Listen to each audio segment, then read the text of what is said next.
দৰ্শকসকল আপোনালোকে চাই আছে ৰিয়েল ফেক্টছ আছাম। এই মুহূৰ্তত আপোনালোকক দিব বিচাৰিছোঁ এটা গুৰুত্বপূৰ্ণ খবৰ। Government of Assam, office of the director of elementary education Assam, Kahilipara, Guwahati 19, ইয়াৰ পৰা আহিছে এখন গুৰুত্বপূৰ্ণ জাননী।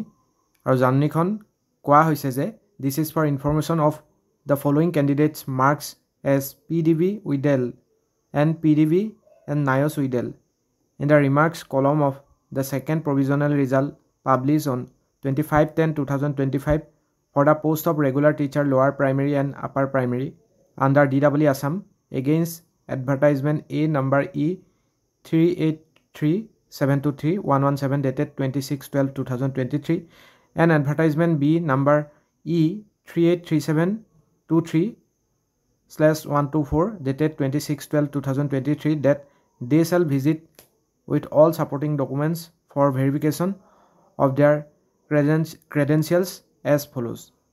গতিকে যিসকলৰ আপোনালোকৰ PDV উইডেল বা PDV এণ্ড নায়চ উইডেল বুলি আহিছে সেইসকলৰ আপোনালোকৰ পুনৰ ডকুমেণ্ট ভেৰিফিকেশ্যনৰ বাবে আপোনালোকক মতা হৈছে আৰু ইয়াত লিষ্ট প্ৰকাশ পাইছে। আৰু 31 তাৰিখৰ পৰা যিহেতু ডকুমেণ্ট ভেৰিফিকেশ্যন হ'ব, গতিকে টেবুল নাম্বাৰ ইয়াত দিয়া হৈছে। টেবুল 1ত দেখিছে 40 জন আৰু টেবুল 2টো ঠিক সেইদৰে 40 জন। এইদৰে টেবুলটোত 90লৈকে আছে, 80লৈকে, 70লৈকে। ঠিক সেইদৰে টেবুল 3 71ৰ পৰা এইদৰে আপোনালোকে দেখিব ইয়াত টেবুল ৱাইজ দিয়া হৈছে। আকৌ ঠিক সেইদৰে 31 তাৰিখে 2 বজাৰ পৰা 5 বজালৈকেও প্ৰাৰ্থীসকলক মতা হৈছে ডকুমেণ্ট ভেৰিফিকেশ্যনৰ বাবে। আৰু 1 তাৰিখেও 10 বজাৰ পৰা 1 বজালৈ আৰু 10 বজাৰ পৰা 1 তাৰিখে 10 বজাৰ পৰা অৰ্থাৎ 3টা শ্বিফ্টত অনুষ্ঠিত হ'ব। 31 তাৰিখে 2টা শ্বিফ্টত আৰু 1 তাৰিখে 2টা শ্বিফ্টত অনুষ্ঠিত হ'ব। আৰু ডেট সেইটো কাৰণে দিয়া হৈছে ইয়াৰ তলত 31/10/2025 to 1/11/2025। 31 অক্টোবৰৰ পৰা 1 নৱেম্বৰ তাৰিখলৈকে 3টা শ্বিফ্টত অনুষ্ঠিত হ'ব।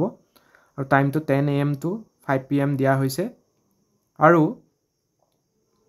ভেনুটো দিয়া হৈছে conference hall, directorate of elementary education Assam, Kahilipara, Guwahati 19।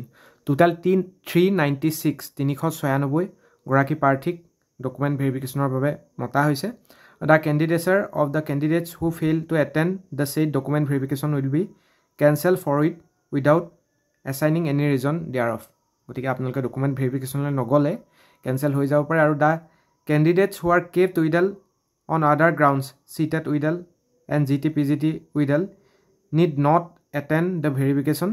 Only the listed candidates will be allowed inside the premises. গতিকে যিসকলৰ আপোনালোকৰ ইয়াত নাম আছে সেইসকল প্ৰাৰ্থীকে যাবলৈ কৈছে যিখিনি PDV এণ্ড নায়চ উইডেল আছে বা অকল PDV উইডেল আছে সেইসকলকহে মাতিছে। বাকী চিটেড উইডেল বা GT/PGT উইডেলসকলক ইয়াত মতা হোৱা নাই। গতিকে আপোনালোকে এই লিষ্টখন চাব। আৰু এই লিষ্টখন আমি আমাৰ টেলিগ্ৰাম চেনেলতো শ্বেয়াৰ কৰি দিছোঁ। যদিহে আপোনালোকে ৱেবছাইটত বিচাৰি নাই পোৱা তেনেহ'লে আমাৰ ডেছক্ৰিপশ্যনত যিটো টেলিগ্ৰাম চেনেলৰ লিংক দি থৈছোঁ তাত আপোনালোকে ক্লিক কৰি জইন হৈ ল'ব। আৰু মেডিয়াত গ'লেই আপোনালোকে ফাৰ্ষ্টতে এই PDF টো পাই যাব। তাৰ পৰা ডাউনলোড কৰি আপোনালোকৰ নাম ইয়াৰ যি 396 গৰাকী প্ৰাৰ্থীক মতা হৈছে তাত আপোনালোকৰ নাম আছে নাই ভালকৈ আপোনালোকে ক্লেৰিফাই কৰি ল'ব পাৰিব। এইখিনিয়ে আছিলে গুৰুত্বপূৰ্ণ ইনফৰমেশ্যন।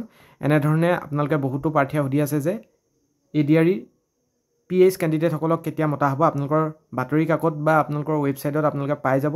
যেতিয়া আমি পাওঁ তেতিয়া আপোনালোকৰ লগত শ্বেয়াৰ কৰি দিম। গতিকে আপোনালোকে যিসকলে এতিয়ালৈকে আমাৰ চেনেলৰ লগত সংযোগ হৈ থকা নাই ছাবস্ক্ৰাইব কৰি ল'ব আৰু ছাবস্ক্ৰাইবৰ কাষত থকা বেল আইকনটো প্ৰেছ কৰি ল'বলৈ নাপাহৰিব। ধন্যবাদ।